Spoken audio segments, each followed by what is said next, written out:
Alhamdulillah baik. Terima kasih sudah memberikan waktu untuk Opsi dan Metro TV, Pak.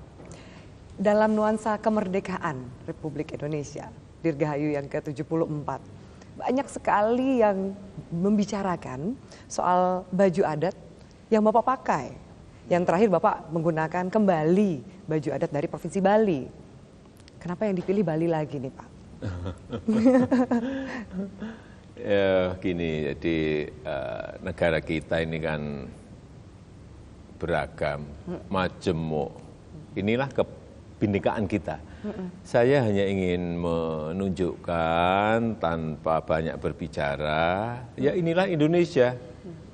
Ada Bali, pakaian yang saya pakai, ada Sasak di NTB, atau yang sebelumnya pernah saya pakai dari Aceh, pernah dari Sulawesi Selatan, ada yang pernah dari Kalimantan Selatan, jadi dari Jawa, dari Jawa Barat, dari Betawi. Saya kira inilah Indonesia. Itu kira-kira saya ingin menunjukkan, inilah Indonesia, inilah negara kita. Dan milihnya itu sesuai dengan apa, Pak? Bahwa ada momentum menggunakan dari Kalimantan, dari Betawi, itu sesuai dengan apa tuh, Pak? Enggak, ya kita ingin menunjukkan aja warna-warni kebinekaan kita. Enggak ada sebuah pesan tertentu, gitu tertentu yang ingin saya sampaikan lewat sebuah pakaian adat, enggak. Saya ingin tunjukkan ini.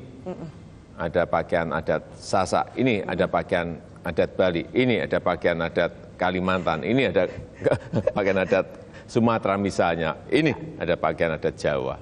Dan itu Indonesia. Ya inilah negara kita, Indonesia. Pak, salah satu momen yang juga jadi viral adalah saat upacara di istana. Ini jarang-jarang sekali nih, Pak.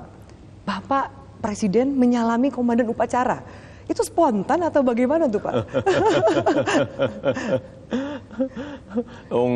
Kalau nyalami kepada yang telah memimpin lancarnya upacara, baiknya tahapan-tahapan di upacara kan nggak apa-apa kan. Nggak apa-apa sih, tapi apa maknanya, Pak, kalau melihat bahwa sebuah apresiasi gitu, Pak? Kita ingin memberikan apresiasi, penghargaan kepada yang telah memimpin jalannya upacara itu.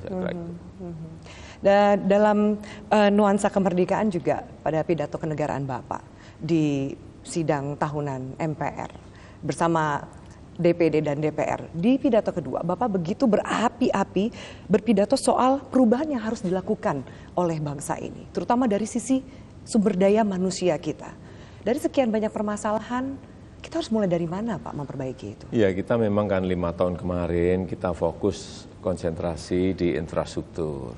Dan ke depan, 5 tahun ke depan kita ingin fokus konsentrasi di pembangunan manusia, pembangunan sumber daya manusia. Sehingga itu saya ulang-ulang terus agar masyarakat sadar, kita semuanya sadar, negara kita ini sadar bahwa pentingnya pembangunan sumber daya manusia itu tidak bisa dihambat-hambat lagi. Oleh sebab itu ini harus dikerjakan dengan cara-cara yang konkret, sehingga yang namanya pembangunan sumber daya manusia itu harus dimulai sejak di dalam kandungan.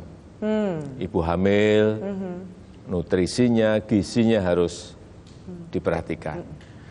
Setelah lahir, anak juga sama, gizinya juga diperhatikan. Tetapi begitu masuk ke TK atau SD, pendidikan dasar, ya, mulailah kita memberikan edukasi mengenai budi pekerti, yang berkaitan dengan etika, yang berkaitan dengan budaya kerja keras, yang berkaitan dengan disiplin, yang berkaitan dengan budaya antri, dan yang lain-lainnya. Ini sebagai basic dalam membangun sebuah karakter anak-anak kita dan basic dalam membangun karakter bangsa ke depan.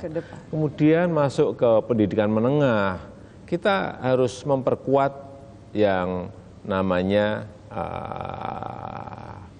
logika, yang namanya daya kritis, yang namanya argumentasi. Bagaimana berargumentasi harus mulai dimunculkan dan juga dimulai mengenai yang berkaitan dengan kreativitas. Sehingga di dalam pendidikan menengah ini pilihan diberikan apakah ke keterampilan kejuruan atau ke yang keilmuan.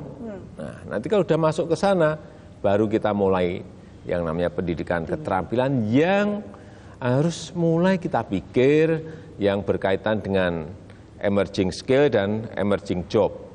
Keterampilan apa yang dibutuhkan masa kini dan masa ke depan. Pekerjaan apa yang dibutuhkan sekarang dan masa yang akan datang. Ini harus mulai dihitung kebutuhannya dan mulai disiapkan sehingga SDM yang disiapkan betul-betul sesuai dengan kebutuhan yang ada. Ini di tingkat menengah.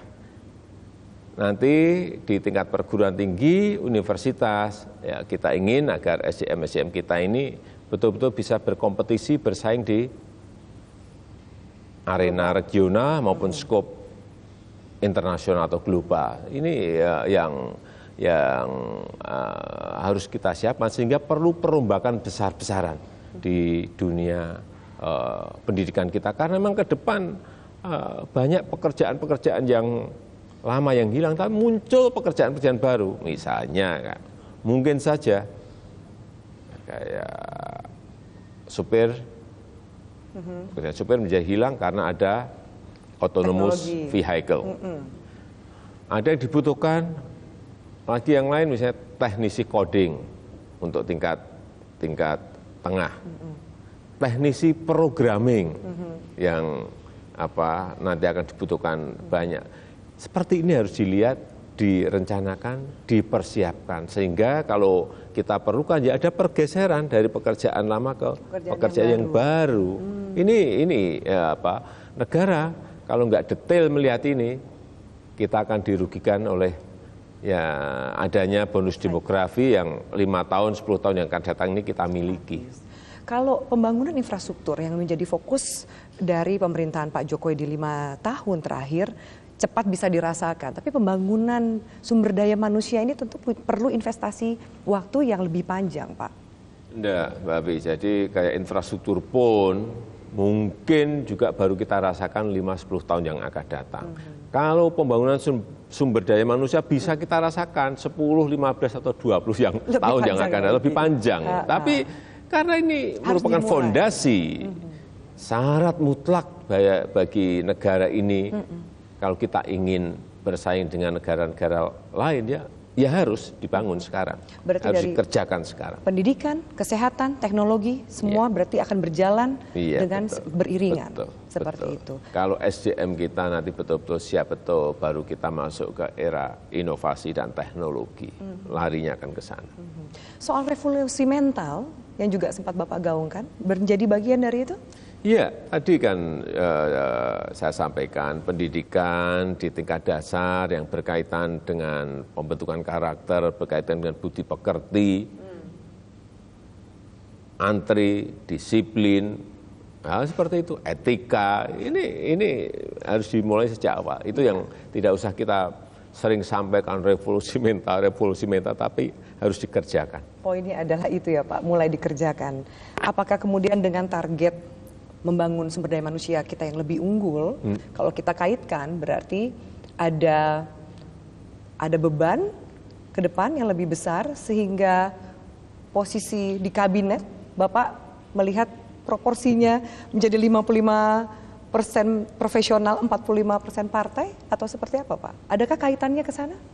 Enggak, yang paling penting kalau kabinet memang disesuaikan dengan tantangan yang ada. Karena setiap periode itu memiliki tantangan yang berbeda. Sehingga yang tadi saya sampaikan, ke depan itu memang ada perubahan yang sangat dinamis. Nah, siapa yang bisa merespon perubahan-perubahan cepat seperti ini? Kalau saya boleh ngomong, ya anak-anak muda. Umurnya bisa aja 25, bisa aja 30, bisa aja 35, bisa aja 40. Itu masih muda lah. Tetapi juga perlu senior-senior yang berpengalaman untuk bisa memberikan panduan, untuk juga memberikan pengalamannya ke yang junior lebih muda, sehingga Menko-nya tentu saja masih tetap yang senior. Siapakah yang akan dipercaya oleh Pak Jokowi menjadi Menteri Bunda dalam kabinet? Apakah orang itu yang sering bersama dengan Pak Jokowi? Tidak sering bersama dengan saya.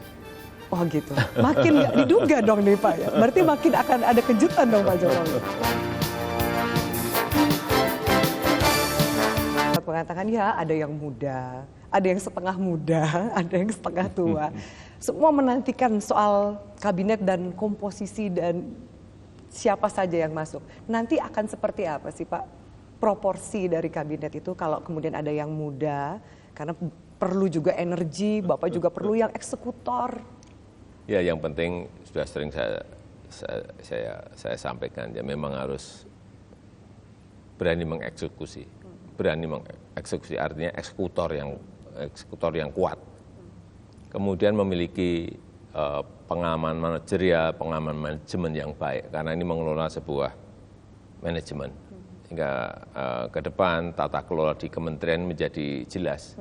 Bagaimana merencanakan sebuah program, bagaimana organisasinya, kemudian melaksanakannya di lapangan, dan tentu saja bisa mengawasi. Bagaimana mengawasi dengan sistem apa, dengan platform apa, ini yang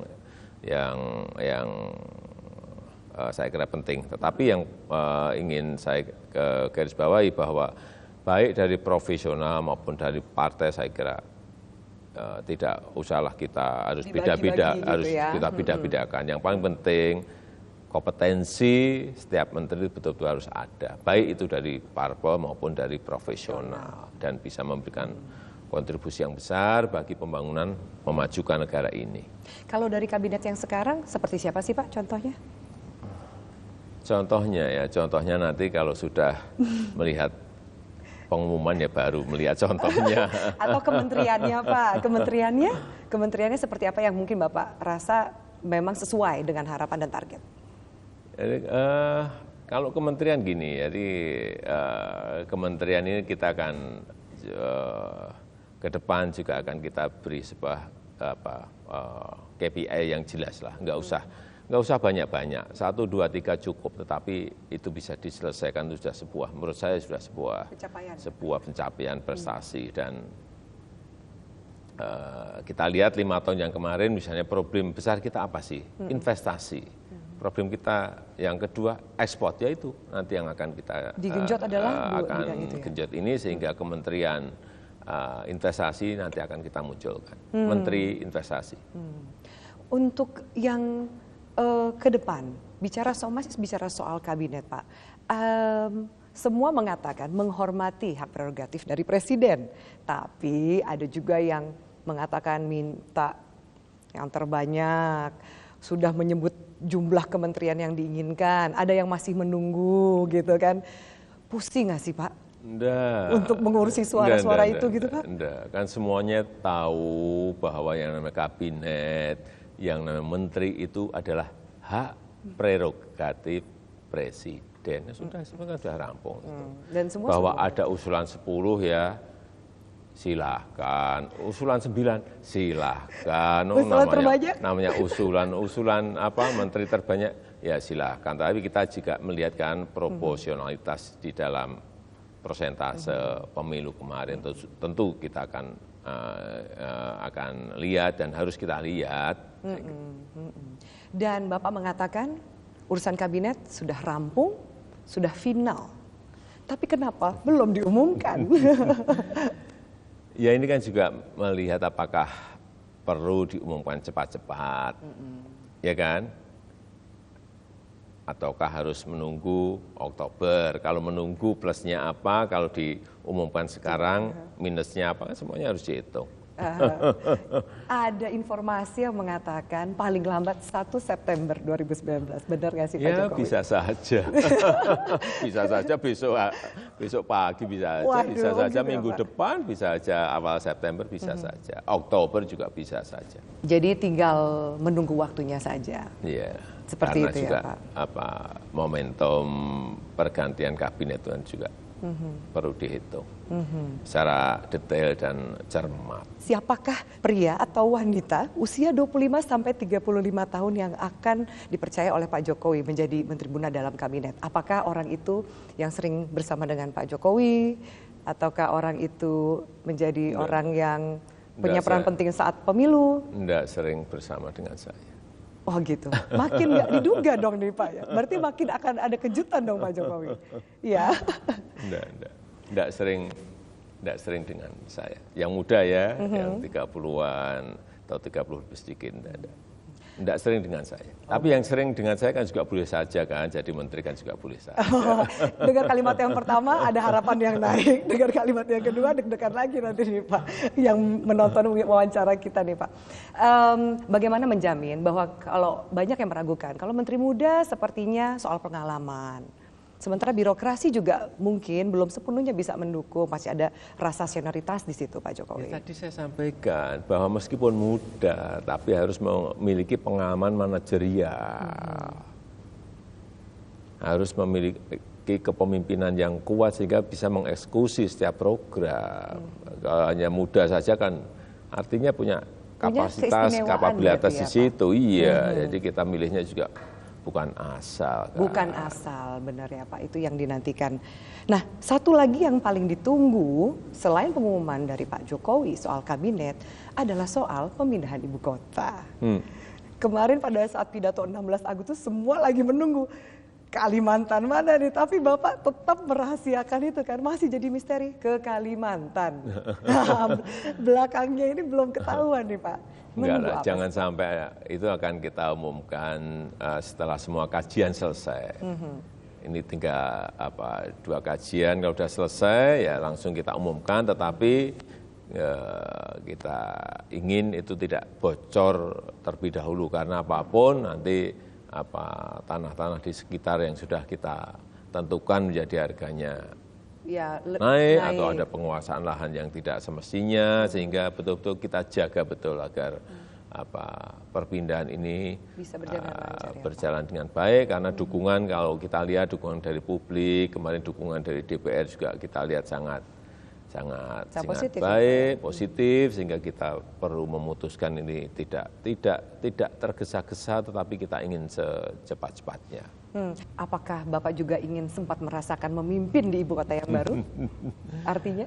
Iya, kita gini, jadi kalau sudah diputuskan nanti kan perlu payung hukum, undang-undang juga perlu kita ke Dewan juga, dan kita harapkan di 2021 sudah mulai kita bangun infrastruktur dasar dan gedung-gedungnya. Di 2021.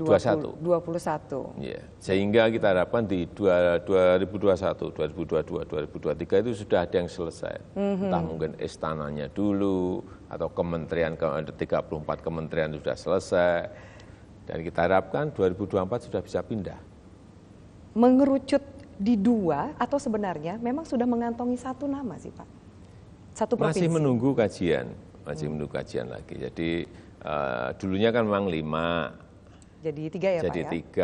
3, sekarang sudah tinggal 2. Nah, kalau kajian ini sudah kajian yang 2 nanti sudah disampaikan, nah baru 1. Kita umumkan langsung. Tapi 2 itu Kalimantan Timur dan Kalimantan Tengah, benar iya, Pak? Betul. Betul ya betul. Pak? Bapak, bagaimana Bapak melihat Kalimantan Timur dan Kalimantan Tengah? Ini kan ibu kota kita ke depan ya, visi besar ini harus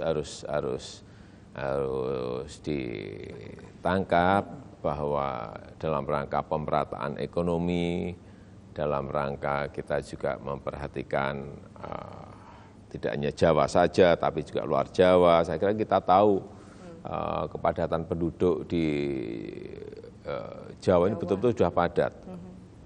57% itu populasi kita ada di Jawa.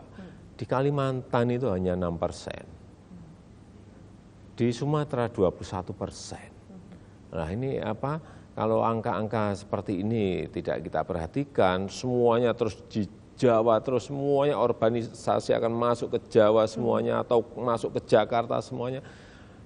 Daya dukung lingkungan, daya dukung lahan, daya dukung semuanya tidak akan kuat gitu. Sehingga seperti yang kita lihat di Jakarta ini betul-betul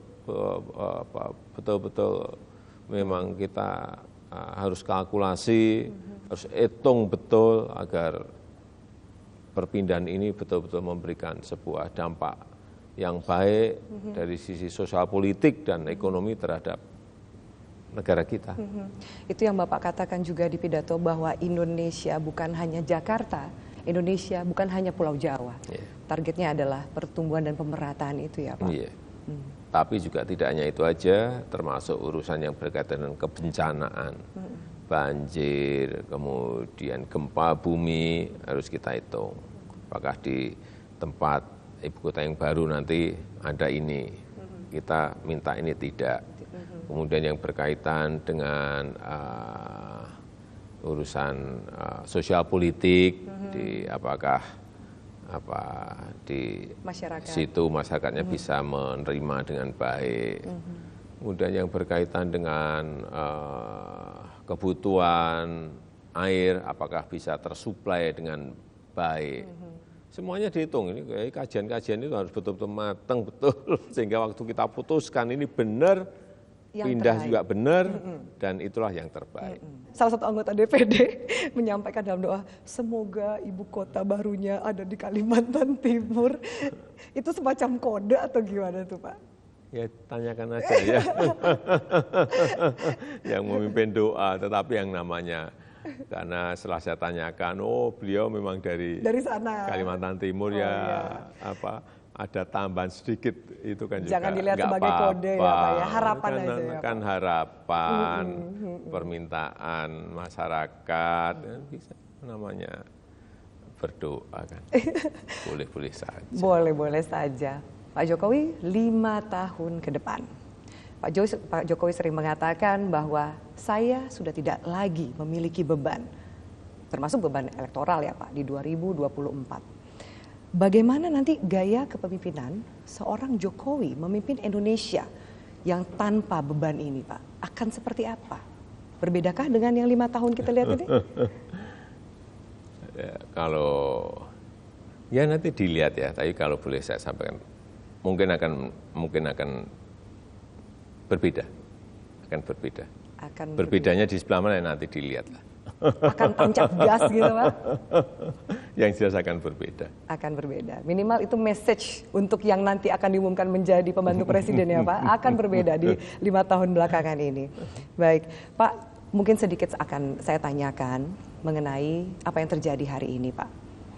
Ada unjuk rasa dan situasi memanas di Manokwari. Laporan yang sampai ke Pak Jokowi, sebenarnya apa sih Pak yang terjadi di sana? Ya, ini perlu saya mengingatkan kepada kita semuanya, menyadarkan kepada kita semuanya bahwa kita ini saudara sebangsa dan setanah air. Jadi marilah dua-duanya bermaaf-maafan, saling meminta maaf antar saudara itu sangat bagus. Jangan sampai ada yang anarkis karena apapun, semua yang ada di Indonesia ini adalah saudara. Dan saya juga sudah minta kepada Kapolri agar melakukan pendekatan persuasif yang baik, tetapi juga tegas, karena ini menyangkut sekali lagi, menyangkut kedaulatan kita, Pak? Kedaulatan, juga menyangkut yang berkaitan dengan ketersinggungan. Saya kira kalau sudah saling bermaafan, saya kira sudah selesai lah, rampung. Jadi situasinya kita harapkan tetap kondusif ya Pak. Adakah yang mau disampaikan oleh Pak Jokowi lebih jauh supaya mungkin himbauan kepada masyarakat agar semua pihak bisa dengan hati yang adem, suasananya jadi lebih adem lagi supaya tidak terpancing? Ya tadi, saling memaafkan. Saling memaafkan dan kita bersama-sama membangun negara ini. Saya melihat di Manokwari perkembangan ekonomi juga baik, sehingga juga jangan sampai itu dirusak, karena yang rugi kalau ada kerusakan fasilitas umum yang berkaitan dengan fasilitas-fasilitas publik, yang rugi itu masyarakat, yang rugi kita semuanya. saya kira emosi boleh, tetapi sabar itu lebih baik. Sabar itu lebih baik ya Pak, menjaga rasa persaudaraan sesama ya Pak. Baik, terima kasih banyak Pak Joko Widodo atas waktu dan kesempatannya untuk Sama Osi. Mbak Abi. Terima kasih banyak Pak. Terima kasih. Terima kasih Pak.